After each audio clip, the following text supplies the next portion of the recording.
அதிகாரம் 6 வாழ்க்கை துணை நலம். வாழ்க்கை துணைனா மனைவி, குடும்பத் தலைவி. குறள் 1. நல்ல குணமுள்ள, நல்ல பழக்க வழக்கங்கள் உள்ள, வரவுக்கு ஏற்ற மாதிரி செலவு செய்யக்கூடிய மனைவி தான் சிறந்த மனைவி. குறள் 2. ஒருவனுக்கு எத்தனை சிறப்பு, எத்தனை பெருமைகள் இருந்தாலும் நல்ல மனைவி மட்டும் இல்லைன்னா ஒரு பயனும் இல்லை. குறள் 3. ஒருவனுக்கு எதுவுமே இல்லைன்னா கூட நல்ல மனைவி அமைஞ்சிட்டா இந்த உலகத்தில் இருக்கக்கூடிய எல்லா சிறப்புகளும் அவனை தேடி வரும். அதுவே நல்ல மனைவி அமையலைன்னா எந்த பயனும் இல்லை. குறள் 4. பெண்கள் கிட்ட கற்பு நிலை அப்படிங்கிற உறுதித்தன்மை இருக்கணும். அப்படி இருந்துட்டா அத்தகைய பெண்மை மிகவும் பெருமைக்குரியது. குறள் 5.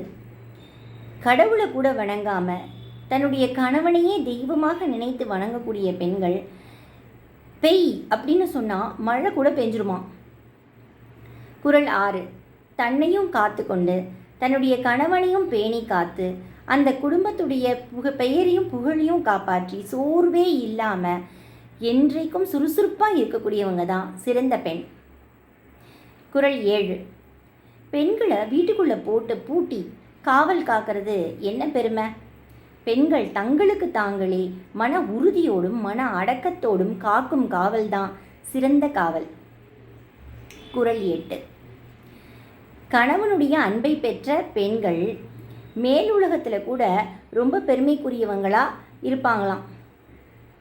குறள் 9. தன்னுடைய குடும்ப மானத்தை போற்றி காப்பாற்றாத மனைவியை பெற்ற கணவன் 4 பேர் முன்னால் சிங்கம் மாறி தலை நிமிர்ந்து நடக்க முடியாது. குறள் 10. ஒரு குடும்பத்துக்கு அழகு சேர்க்கறது சிறந்த மனைவி. அந்த அழகுக்கே அணிகலன் மாதிரி இருக்கக்கூடியது நல்ல குழந்தைகள்.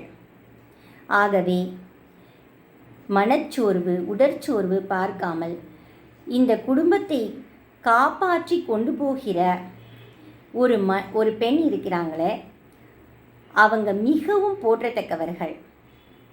எனவே பெண்மை வாழ்க என்று போற்றுவோம். நன்றி.